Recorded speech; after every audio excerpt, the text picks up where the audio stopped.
एक कहानी ऐसी भी।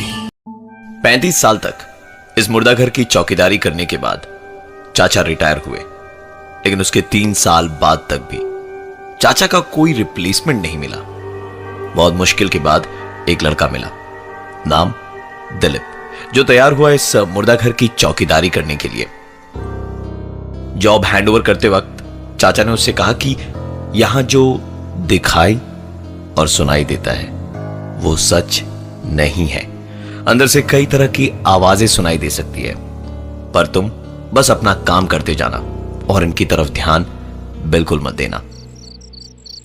आज काम पर दिलीप की पहली रात थी।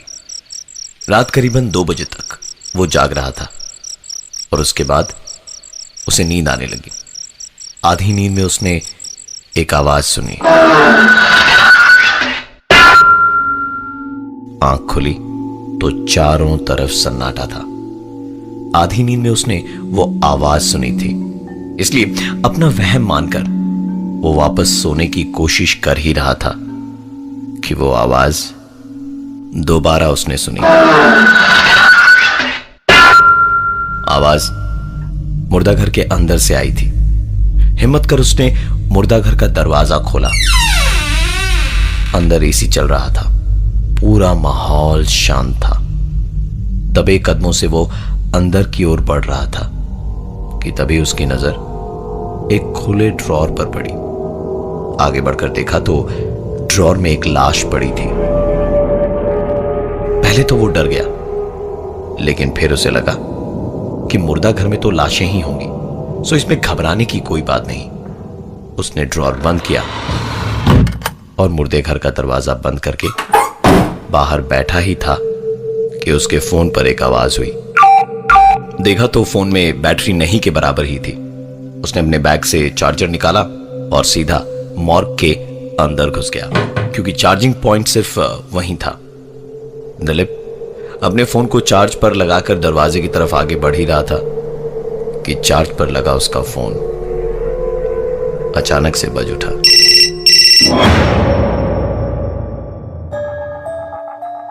चाचा मुर्दाघर की चौकीदारी करते थे। रिटायर होने के 3 साल बाद उनका रिप्लेसमेंट मिला, दिलीप।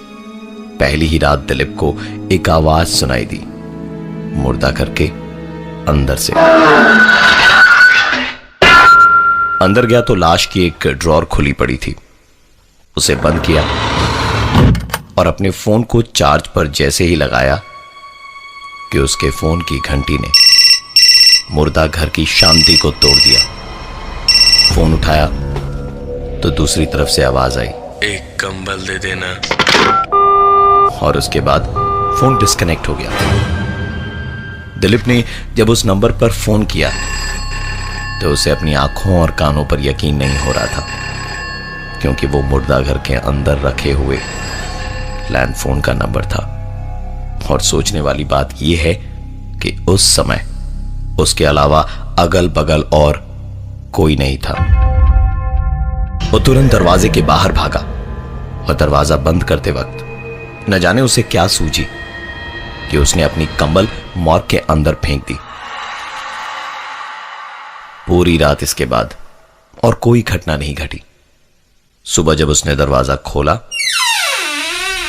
तो कंबल दरवाजे के ठीक सामने ही पड़ी थी, पर वैसे नहीं जैसे उसने कल रात को फेंकी थी। कंबल समेट कर रखी हुई थी। अगली रात दिलीप जब काम पर गया तो उसने दरवाजा खोलकर कंबल अंदर फेंक दी और सोने चला गया।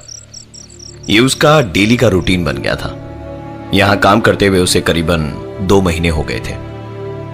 आज की रात उसने फिर से वही आवाज सुनी जो उसने पहले दिन सुनी थी। दरवाजा खोलकर उसने अंदर कदम रखा। सामने एक ड्रॉर खुला पड़ा था।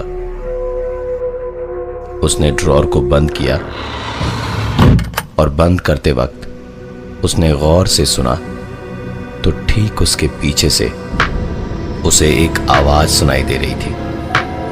वो आवाज सुनकर लग रहा था जैसे कोई वॉकिंग स्टिक को लेकर चल रहा हो। यह आवाज एकाएक बंद हुई और शुरू हुई दूसरी एक आवाज। पॉकेट में पड़ा दिलीप का फोन बज उठा। नंबर मॉर्ग का ही था। उठाने पर दूसरी तरफ से आवाज आई, थोड़ा पानी भी दे दो।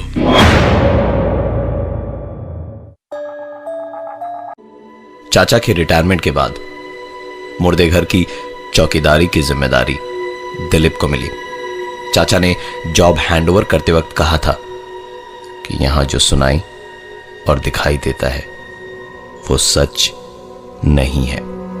वहां काम करने के पहले दिन से ही दिलीप जैसे किसी न दिखाई देने वाली ताकत का गुलाम बन गया था और हर रात सोने से पहले मुर्दा घर के अंदर कंबल और पानी रख देता। सुबह दरवाजा खोलने पर पानी की बोतल आधी खाली मिलती और कंबल तह किया हुआ मिलता। यह सिलसिला करीबन 5-6 महीने तक ऐसे ही चलता रहा, लेकिन पिछले एक हफ्ते से कंबल और पानी की बोतल वैसे के वैसे मिलती जैसे रखी जाती थी। दिलीप को लगा कि अंदर जो कोई भी था अब वो वहां नहीं है, इसलिए एक दिन कंबल और पानी की बोतल रखे बिना ही वो सोने चला गया।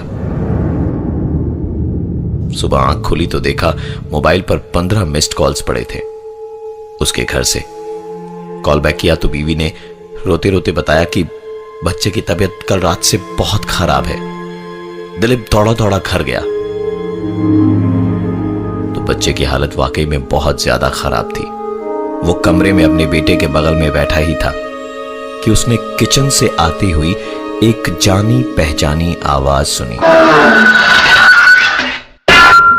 दौड़कर किचन में गया तो समझ में आया कि यह आवाज सिलेंडर से आई थी। इससे पहले कि वो कुछ रिएक्ट कर पाता, पॉकेट में पड़ा उसका फोन बजने लगा। नंबर उसी मॉर्ग के लैंडलाइन का था। फोन उठाया तो आवाज आई, मैं यही हूं। उसे समझ आ गया था कि दिलीप से गलती हुई है। वो दौड़ता हुआ मॉर्ग पहुंचा और पुराने रजिस्टर से उसके पहले यहां काम करने वाले चाचा का नंबर निकाला और उनको फोन लगाया। चाचा ने फोन उठाया और दिलीप की सारी बात सुनने के बाद बस इतना ही कहा, आता हूं। मॉर्ग के अंदर होने वाली हरकतें अब यहां के नए चौकीदार पासवान की निजी जिंदगी में उसे परेशान करने लगी थी। परेशान होकर उसने यहां के पुराने चौकीदार को फोन करके सारी बात बताई। उन्होंने फोन रखने से पहले बस इतना ही कहा, आता हूं। रात के करीबन 10:30 बजे थे।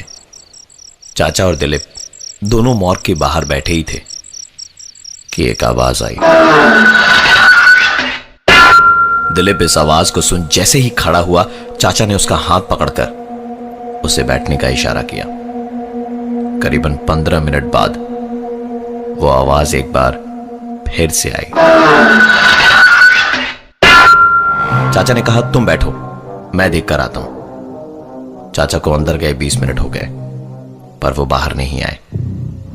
दिलीप डरा हुआ तो था, लेकिन फिर भी हिम्मत कर अंदर जाने को उठा और दरवाजे की तरफ बढ़ ही रहा था कि पीछे से किसी ने उसे खींचा।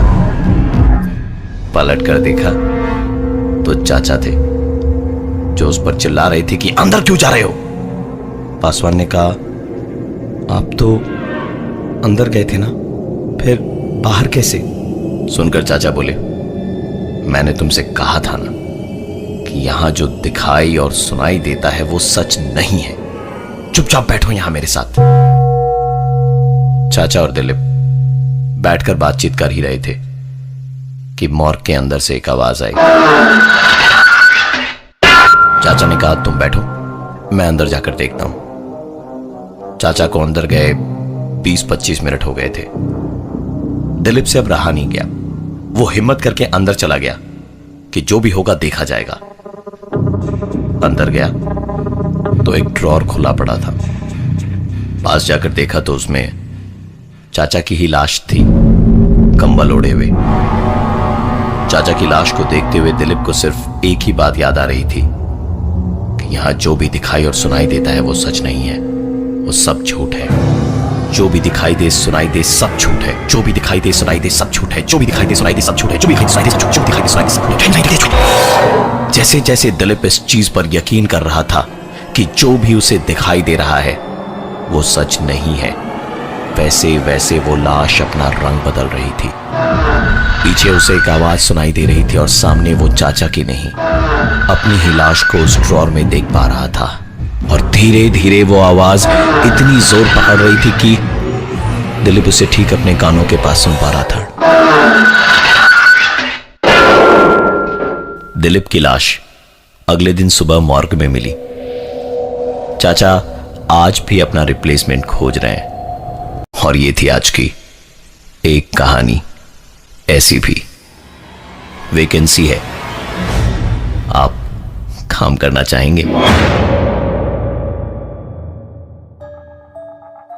एक कहानी ऐसी भी दोबारा सुनने के लिए विजिट करिए हमारा YouTube चैनल